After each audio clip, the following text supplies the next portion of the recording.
आमा डढ़िया कोइलिया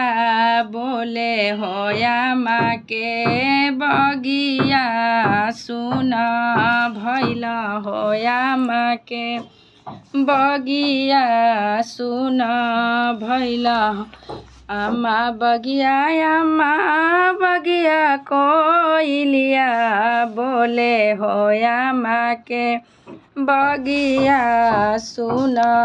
भैल हो आमा के बगिया सुन भैल हमारो कवन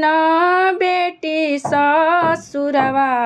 चलली हो आमा के गोदिया सुन भैल हो आमा के गोदिया सुन भैल हो रोवेली कवन बेटी लट धुनी हो पापा के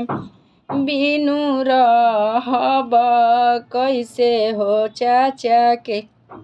बिनु रहब कैसे हो कामा के बिनु रहब कैसे हो घिउवा के गगरिया नियन आमा पोसली हो मछरिया नियर पापा बेची देला हो मछरिया जैसन चाचा बेची देला हो।